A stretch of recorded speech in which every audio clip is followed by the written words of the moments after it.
할렐루야. 우리 잘 아는 인물 중에, 역사적인 인물 중에 나폴레옹이라는 프랑스의 왕이라고 하는 왕이죠. 나폴레옹.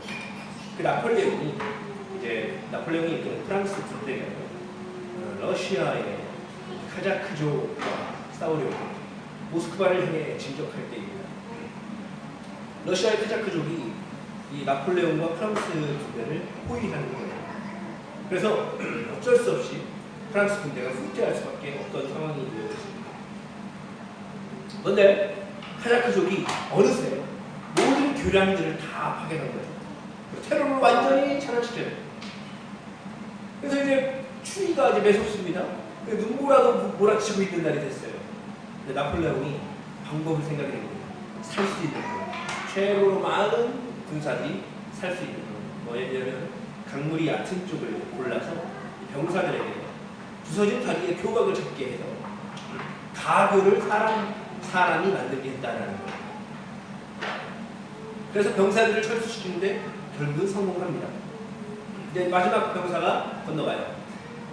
이제 물속에서 교각을 붙잡고 가교를 만들었던 병사들에게 이윽고 이제 철수 명령이 내려집니다. 잘 철수하라. 다 건너갔으니 철수하라.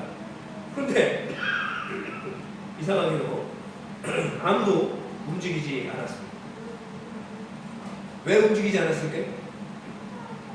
교각을 붙은 채 그 모든 가교를 만들었던 부사들이 다 얼어 죽었다는 거예요. 그대로. 다른 병사들을 위해서 기꺼이 목숨을 바쳐서 가교가 되어준 이 병사들의 충성심이 굉장히 빛나는 영화인 듯 하십니다. 저는 이 충성심을 이제 숭고한 충성심 이렇게 부르고 싶어요. 숭고한 충성심. 왜 이렇게 자신의 생명과 바꾸면서까지 이런 행동을 했을까? 생각해보면 우선적으로는 이 우두머리인 나폴레옹의 리더십이 그들의 마음을 움직였다고밖에 표현할 길이 없는 것 같습니다. 우리는 시대적으로 누군가의 마음을 얻기가 굉장히 어려워진 때를 살고 있는 것 같습니다. 개척교회라 더욱 크게 다가오는 상황이죠. 그렇죠? 오늘 말씀 제목은 이와 관련이 있습니다. 오늘 말씀 제목은 마음을 움직이는 법입니다. 마음을 움직이는 법이라 이것이 어떤 건지를 오늘 말씀을 통해 선포할 때 그 방법, 그 비결이 우리 모두의 마음에 가득히 넘쳐나기를 소망합니다. 오늘 본문을 볼까요? 오늘 본문에는 4명의 주요 인물이 등장하는 겁니다. 누구냐면은 다윗입니다. 다윗 그리고 그 충성스러운 세 부하이에요. 세 부하. 여기서 이제 이 부하들의 지위가 어떻게 되냐면 로쉬라는 지위입니다. 이것은 무엇이냐면 군대를 이끄는 지도자예요. 이들이 그냥 한낱 일개 병사가 아니라는 거예요. 군대를 이끄는 지도자 3명이 있었다라는 거예요. 무슨 말입니까? 다윗에게는 다윗을 섬기는 부하이지만 또 그들 또한 밑에 부하가 있는 명령스러운 장수다.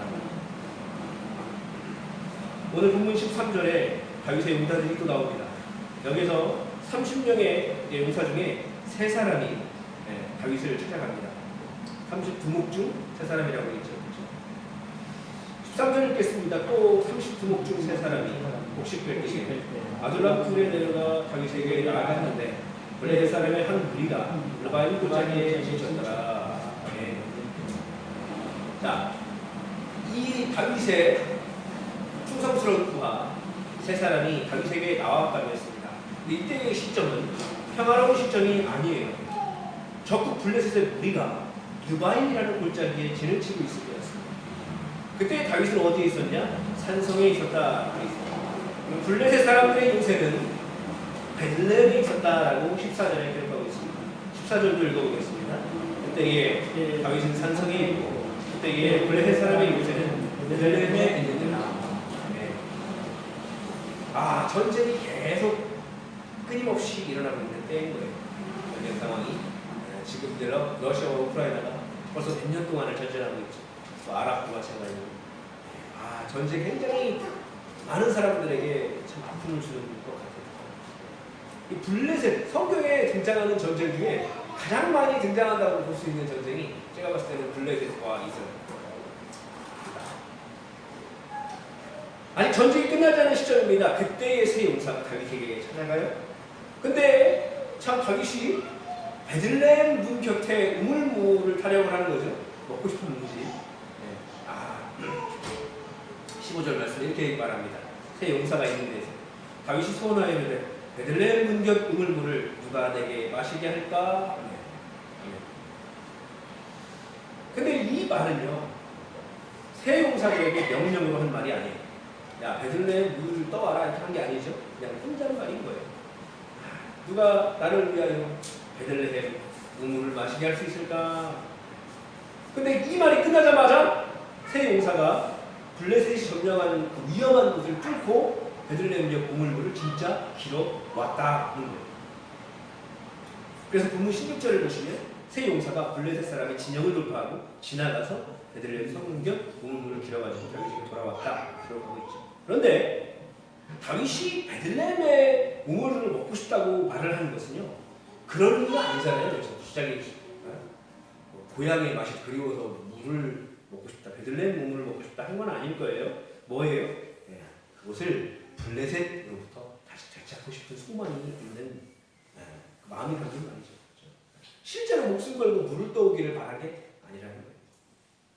근데 이 신하들은 진짜 놀라울 정도로 충성스럽게 이 말을 실천해버리죠. 목숨을 걸고 가져온 베들레헴의 우물, 굉장히 귀한 물이죠. 그러면 이 귀한 물을 다윗은 어떻게 했을까요? 다윗은 부하의 목숨과 같이 있다는 이 물을 마시지 않았습니다. 그럼 어떻게 했습니까? 그 물을 하나님께 올려드렸습니다. 그래서 하나님을 경외하는 모습을 보여주었고, 신하의 생명도 결국 가볍게 여기지 않음을 보여주고 있고, 아울러서 하나님께 영광 돌리고 있는 다윗의 모습을 볼 수 있습니다. 자, 그러면 도대체 왜 이 새 용사가 다윗이 시청명령도 아닌데 이 말을, 독백과 같은 이 말을 듣고 움직일 수 있었을까요? 오늘 본문에서 신기한 것은 다윗의 한마디가 이 새 용사를 움직였다는 거예요. 단 한마디. 그럼 새 용사를 목숨 걸고 행동하게 한 원동력은 뭘까요? 원동력? 바로 다윗의 그들을 향한 사랑입니다. 두 아들을 향한 다윗의 사랑이 다윗의 말 한마디에도 그들을 움직이게 했다는 사실을 기억하시기를 원합니다. 사무엘 3에 보면 22장은 1절 2절에 이렇게 기록합니다. 그러므로 다윗이 그곳을 떠나 아둘람 굴로 도망하며 그의 형제와 아버지의 온 집이 듣고 그리로 내려가서 그에게 이르렀고, 환난당한 모든 자와 빚진 모든 자와 마음이 원통한 자가 다 그에게로 모였고, 그는 그들의 우두머리가 되었는데 그와 함께한 자가 400명 가량이었더라. 아멘. 이야기는 이럽니다. 다윗이 사울을 피해서 아둘람 굴에 숨어 있었을 때 거기에 몇 명이 있었다고요? 400명 정도의 사람들이 다윗과 함께 있었다. 그런데 다윗에게 왔던 사람들 중에는요, 가족들뿐만 아니라 그 외의 사람들이 더 많았습니다. 그들의 행색은 어때요? 환난당한 모든 자들, 빚진 자들, 그리고 마음이 원통한 자들이 있었다. 이럴 때에 다윗은 어렵고 힘든 자들을 외면하지 않고 그들을 돌봐줬다라는 거예요. 근데 다윗의 상황은 어떻습니까? 다윗도 목숨 걸고 숨어있는 상황이잖아요. 그들을 돌보는 것이 굉장히 어려웠을 텐데 기꺼이 다윗은 그들의 우두머리가 되어 그들을 보호했다라는 것입니다. 이처럼 다윗은 자신이 어렵고 힘든 상황에도 불구하고 자기에게 오는 자들을 품어주었던 사람입니다. 여기에 본문의 새 용사도 포함되었을 거예요. 그렇기에 그들이 다윗의 사랑으로 인해서 자기들이 살아갈 수 있었고, 이렇게 성장해서 우두머리가 다른 사람들을 이끄는 용사가 될 수 있었고, 또 다윗을 위해 자신의 모든 것을 내어줘도 아깝지 않다고 생각했을 거라는 거죠. 그렇습니다. 여러분, 사람은요, 자신을 사랑하고 아껴주는 사람에게 충성할 수 있습니다. 상대방이 나를 싫어한다면요, 그것을 느끼는 거예요. 그 인간이에요. 용케 느껴요. 말 안 해요.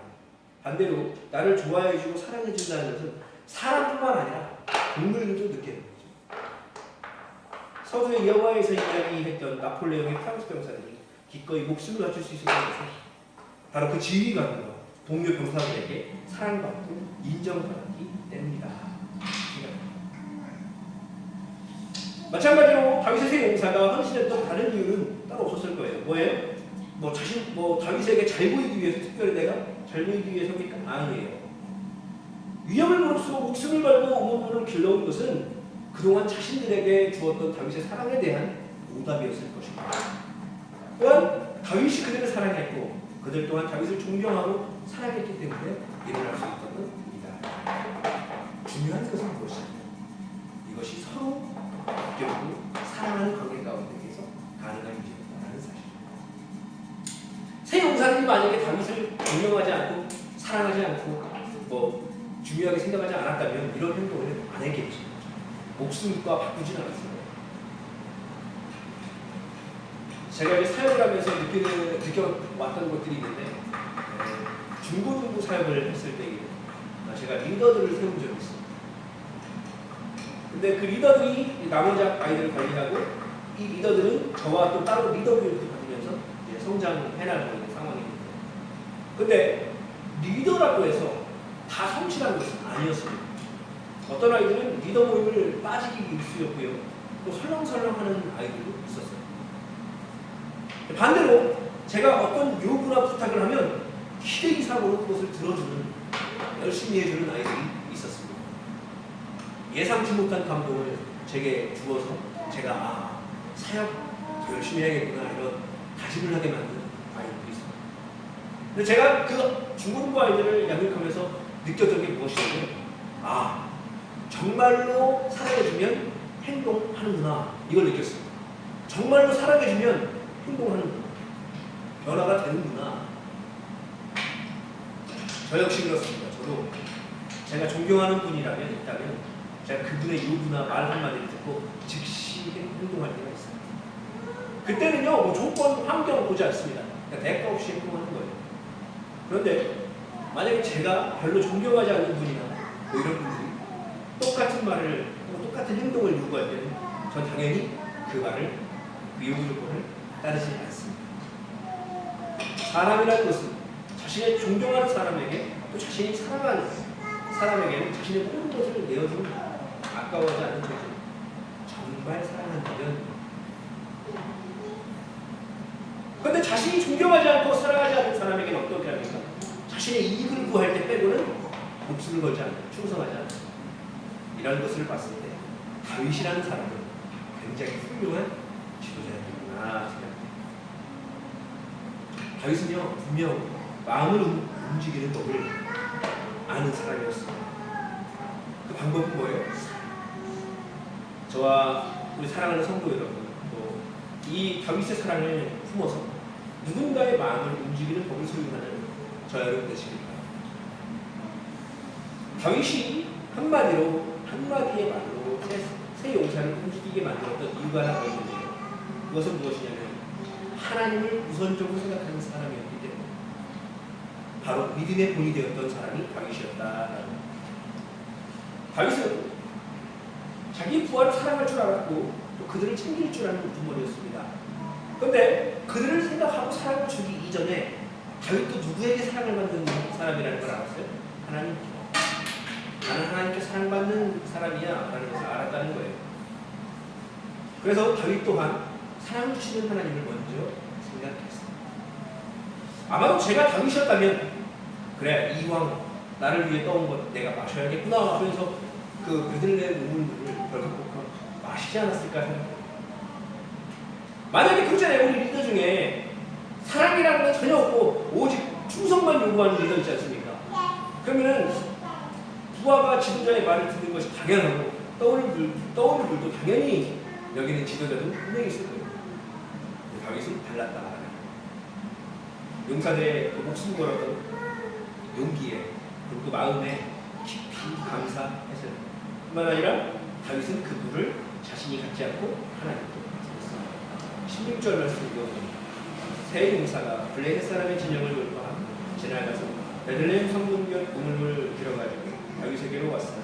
다윗이 마시기를 기뻐하지 아니하고 그를 여호와께 구원하며 다윗의 고백은 그렇습니다. 오직 여호와만이 이들의 희생 제물을 갖기에 합당합니다. 그래서 마치 제물과 같이 제단에다가 부었다는 것. 당시에 신들을 높일 때 제단에다가 피나 이런 물을 부음으로써 신들을 높였습니다. 그러므로 다윗이 우물물을 하나님께 부었다는 것은 무엇이에요? 자신이 취하지 않고 하나님께 바쳤다라는 것을 알 수 있어요. 이렇게 다윗은 자신의 것을 자신의 것이라고 취하지 않았습니다. 하나님께 먼저 자신이 바라던 가장 귀한 것을 드리는 사람이었다라는 것입니다. 마음을 움직이는 것, 하나님께 자기의 가장 귀한 것을 드릴 줄 아는 사람이 가능한 것을 기억하시기 바랍니다. 결국 오늘 보게 된 세 용사의 충성과 헌신은 다윗이 그들을 사랑했기 때문에 더구나 어려운 가운데서도 하나님을 섬기는 다윗의 모습, 그 모습이 세 용사를 감동시켰을 것이다 라는 것을 믿습니다. 이 시간 우리를 바라봅니다. 함께하는 공동체 안에 이런 교역자, 성도만 많아지기를 원합니다. 하나님을 사랑하는 우리 성도님들, 우리의 귀한 것을 하나님께 먼저 드리는 믿음의 본을 보이는 저 여러분의 삶이 되길 원합니다.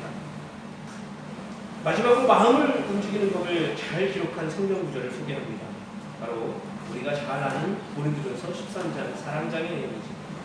사랑은 오래 참고 사랑은 온유하며 시기하지 아니하며 사랑은 자랑하지 아니하며 교만하지 아니하며 의뢰인하지 아니하며 자기 이익을 구하지 아니하며 성내지 아니하며 악한 것을 생각하지 아니하며 불의를 기뻐하지 아니하며 진리와 함께 기뻐하며 모든 것을 참으며 모든 것을 믿으며 모든 것을 바라며 모든 것을 견디느니라. 아멘. 그렇습니다. 이 사랑을 실천하는데 이 고린도서 13장의 이 사랑에 대한 실천은 사실 우리의 삶에 다양한 삶의 상황들 가운데서 실천하지 못할 때가 많아요. 자기의 유익을 구하지 아니한다. 근데 자기의 유익을 더 구해야 될 때가 분명히 상황 가운데 존재하죠. 성내야 될 때가 분명히 있습니다. 근데 여러분 그런 것을 어떻게 다 지켜야 할까요? 쉽지만 않은 이 모든 지침을 실천하는 겁니다. 그렇지만 하나님께 실천할 수 있도록 우리의 마음을 다스려 주시기를 구하며 실천해 나갈 수 있기를 바랍니다. 마음을 움직이는 법은 하나밖에 없습니다. 사랑입니다. 마음을 움직일 만한 사랑을 소유한 저 여러분의 삶 되어서 많은 영혼들을 주님께로 이끄는 위대한 삶을 살아내는 저 여러분의 삶이 될 수 있고 간절히 소망합니다. 기도하겠습니다.